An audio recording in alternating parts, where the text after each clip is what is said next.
Hello friends, आज हम हिंदी भाषा का विकास पार्ट 2 स्टार्ट करने वाले हैं। इससे पहले हमने पार्ट 1 अपलोड किया था। हिंदी भाषा का विकास से संबंधित कुछ उसमें इम्पोर्टेंट फैक्ट जाने थे, और इस वीडियो में हम हिंदी भाषा के विकास से संबंधित जो इम्पोर्टेंट क्वेश्चंस होते हैं एग्जाम में आने की संभावना रहती है वो करेंगे। आप चाहें तो वो वीडियो हमारी सामान्य हिंदी के प्लेलिस्ट में देख सकते हैं या ऊपर आई बटन पर भी क्लिक करके देख सकते हैं।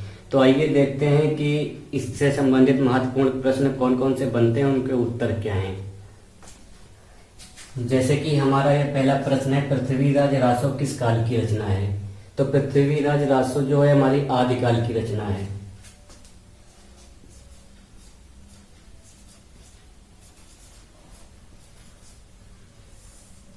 उसके बाद में हमारा दूसरा जो क्वेश्चन है, हिंदी की उत्पत्ति किस भाषा से हुई है। ये क्वेश्चन जो है बार बार कई एग्जामों में अक्सर पूछा जाता है। तो हिंदी भाषा की उत्पत्ति संस्कृत से हुई है।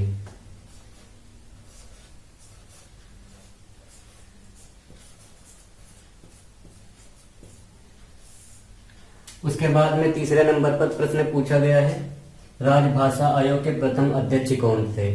तो राजभाषा आयोग के प्रथम अध्यक्ष बीजी खेर थे।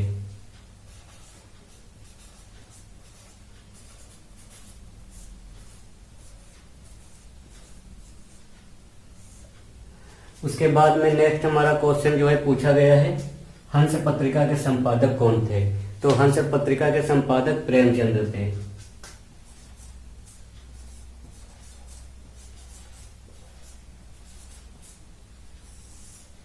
उसके बाद में अगला क्वेश्चन देखते हैं, हिंदी के प्रथम गद्यकार कौन थे।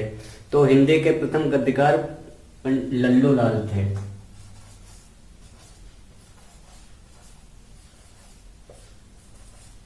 लल्लू लाल। उसके बाद में क्वेश्चन पूछा गया है, नागरी प्रचारिणी सभा की स्थापना कब हुई थी। तो नागरी प्रचारिणी सभा की स्थापना सन 1893 ईस्वी में हुई थी। उसके बाद में नेक्स्ट क्वेश्चन है, खड़ी बोली का मूल नाम क्या है। यह क्वेश्चन कई एग्जामों में लगातार पूछा जा रहा है और आगे भी पूछे जाने की संभावना है। खड़ी बोली का मूल नाम जो है कोरवी होता है।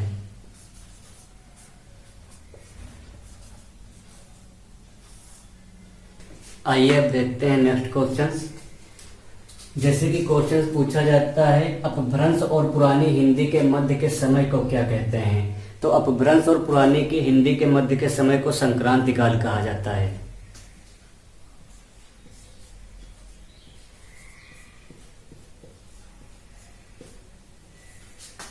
संक्रांति काल।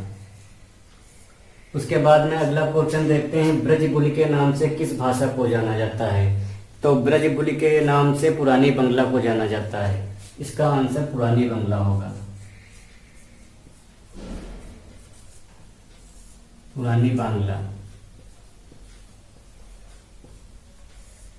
उसके बाद में नेक्स्ट क्वेश्चन देखते हैं, अष्टछाप की स्थापना कब हुई थी। तो अष्टछाप की स्थापना सन 1565 ईस्वी में हुई थी।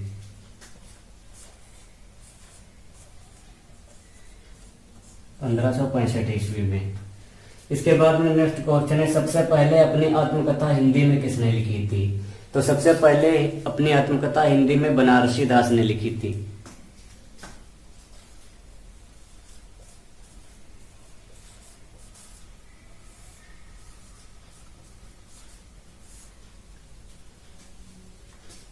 उसके बाद में नेक्स्ट क्वेश्चन है, हिंदी की पहली कहानी लेखिका का क्या नाम है। तो हिंदी की पहली कहानी लेखिका का नाम बंग महिला है। बंग महिला।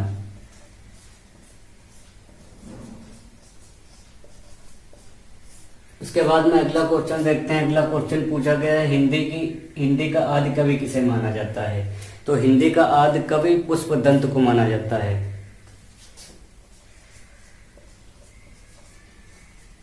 तो इसका आंसर पुष्पदंत होगा। चलिए नेक्स्ट क्वेश्चन देखते हैं। अगला क्वेश्चन है, खड़ी बोली के लोकप्रिय कवि किसे कहा जाता है।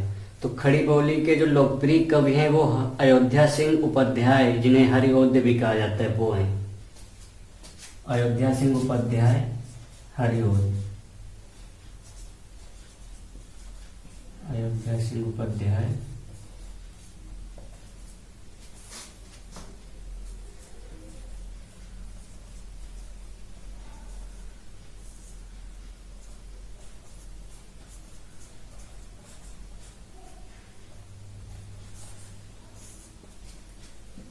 तो खड़ी बोली के लोकप्रिय कवि जो थे वो अयोध्या सिंह उपाध्याय, हरिऔध थे।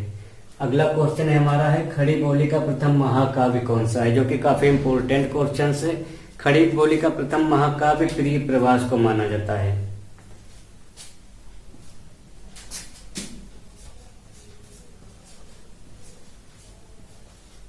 प्रिय प्रवास खड़ी बोली का प्रथम महाकाव्य है।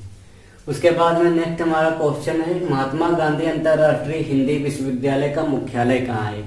तो महात्मा गांधी हिंदी विश्वविद्यालय का मुख्यालय वर्धा में है।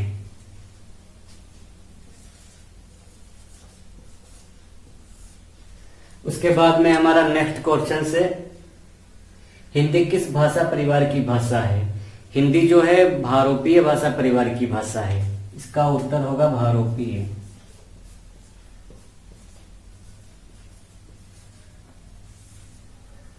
उसके बाद में हमारा नेक्स्ट क्वेश्चन है ब्रज भाषा किस रूप में प्रसिद्ध है, जो कि ये क्वेश्चन काफी इंपॉर्टेंट है और कई एग्जाम्स में पूछा गया है। ब्रज भाषा काव्य रूप में सबसे ज्यादा प्रसिद्ध है, तो इसका उत्तर होगा काव्य भाषा।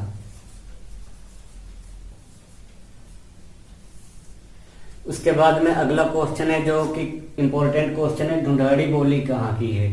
तो ढूंढाड़ी बोली जो है ये पूर्वी राजस्थान की है। पूर्वी राजस्थान उत्तर होगा।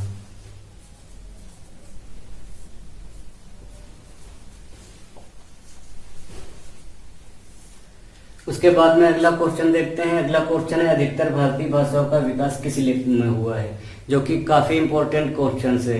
ये एग्जाम में पूछे जाने की संभावना भी रहती है। तो अधिकतर भारतीय भाषाओं का विकास जो है ब्राह्मी लिपि में हुआ है। ब्राह्मी लिपि में हुआ है।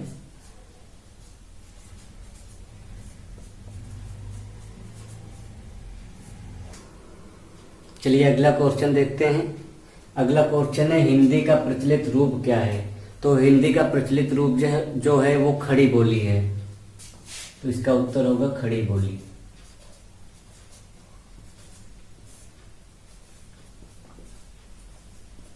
हिंदी का प्रचलित रूप खड़ी बोली है।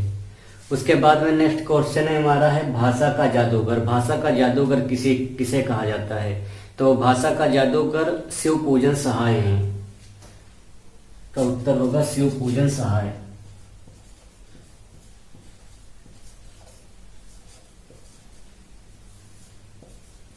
शिव पूजन सहाय। उसके बाद में अगला क्वेश्चन देखते हैं। अगला क्वेश्चन है तुलसीकृत विनय पत्रिका की भाषा क्या है। तो तुलसीकृत जो विनय पत्रिका थे इसकी ब्रज भाषा है। इसकी भाषा ब्रज है।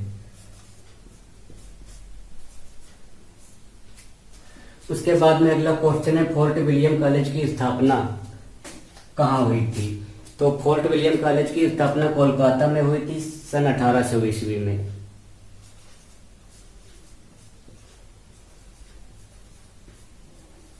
कोलकाता 1800 ईस्वी। कवि वचन सुधा पत्रिका के संपादक कौन है। तो कवि वचन सुधा पत्रिका के संपादक भारतेंदु हरिश्चंद्र हैं।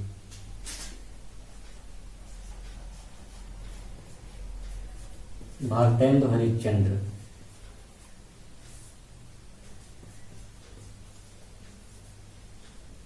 भारतेंदु हरिश्चंद्र। उसके बाद में हमारा अगला क्वेश्चन है आदिकाल की प्रमुख दो भाषाएं कौन कौन थी। तो आदिकाल की हमारी प्रमुख भाषाएं थी डिंगल व पिंगल।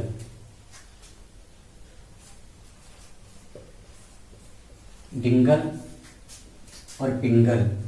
डिंगल और पिंगल दोनों ये आदिकाल की प्रमुख भाषाएं थी। उसके बाद में हमारा अगला क्वेश्चन है नाथ पंथ के प्रवर्तक कौन है। तो नाथ पंथ के प्रवर्तक गोरखनाथ हैं। गोरखनाथ।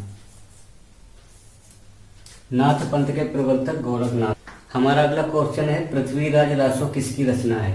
तो पृथ्वीराज रासो चंदर बरदाई की रचना है।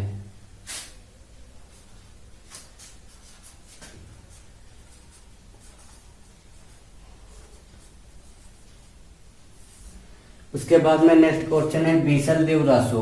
बीसल देव रासो जो है ये रचना नरपत नाल की है।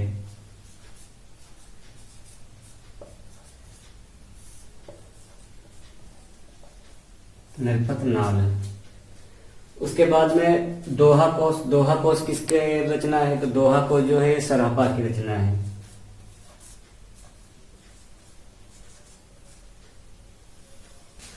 तो दोस्तों इस तरह से हमने कुछ बहुत ही मोस्ट क्वेश्चन जो होते हैं उनको किया है। अब हम इसके बाद में भारतीय संविधान की 8वीं अनुसूची के बारे में जानते हैं, जो जिसमें 22 भाषाओं का वर्णन किया गया है। तो देखते हैं कि कौन कौन सी वो भाषाएं हैं जो हमारे संविधान की 8वीं अनुसूची में शामिल हैं। तो दोस्तों इस तरह से हमारे संविधान में जो है 22 भाषाओं का वर्णन है, जिसमें कौन कौन सी भाषाएं शामिल हैं वो देख लेते हैं।